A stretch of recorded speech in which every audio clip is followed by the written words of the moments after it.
Yo, what is up, guys? Today we're going to be talking about the main event at Dana White's Contender Series 2020 Week 10. Now, this fight is between Nick Maximov and Oscar Ivan Cota. Now, this fight is a heavyweight fight. Nick Maximov undefeated at 5-0. Oscar Ivan Cota 11-2.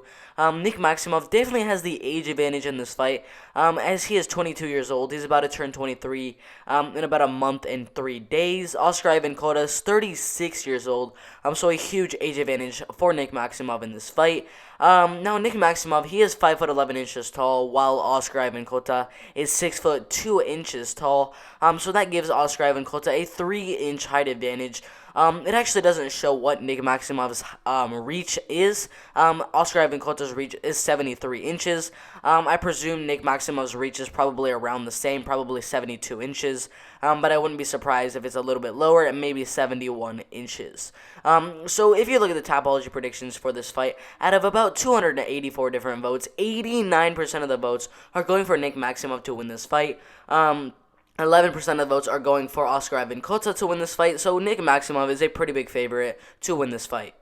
Alright, so if you look at Nick Maximov's record, obviously undefeated, 5-0. I mean, he also went undefeated as an amateur, 6-0. In his amateur career, got a first-round submission, first-round triangle, first-round triangle, first-round triangle, unanimous decision, and then a first-round knockout. Literally every single one of his amateur fights was a finish, except for that one unanimous decision.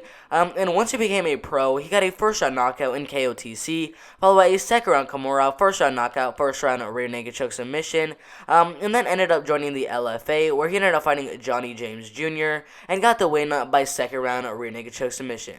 Alright, so if you look at Oscar Ivan Cota, 11-2 obviously, won his first two fights back in 2011, then ended up losing his first fight to J.R. Lugo, came back with a win, got a first-round inverted triangle choke submission, followed by a unanimous decision, a first-round knockout, unanimous decision, third-round knockout, and then another unanimous decision.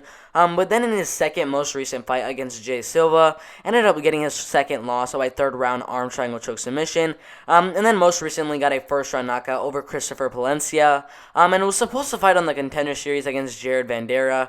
I'm not really sure what happened with that fight, but he was forced to pull out of the fight, and is now going to be fighting Nick Maximov at the Contender Series Week 10.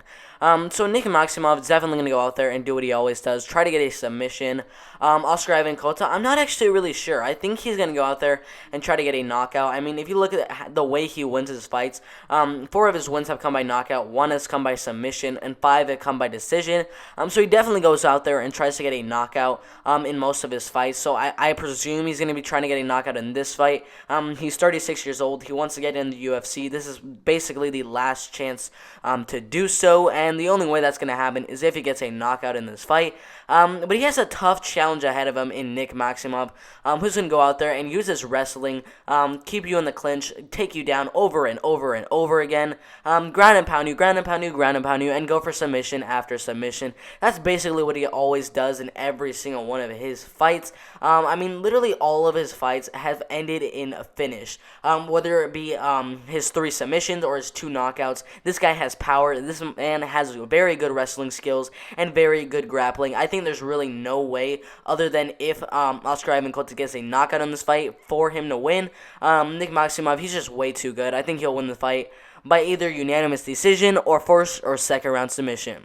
Alright, if you agree, disagree, or have something to say, make sure to put a comment below, and I expect to every show in those comments. Make sure to like, subscribe with notifications turned on so you don't miss the absolute best MMA content out there. Make sure to go subscribe to my second channel, Gotta Love Stocks. I just posted my first video on that channel, showing you the best stocks to buy in this pandemic. Make sure to go subscribe to them, Gotta Love Stocks. Make sure to like this video. Make sure to subscribe to this channel. That's it for the video. I'm out of here.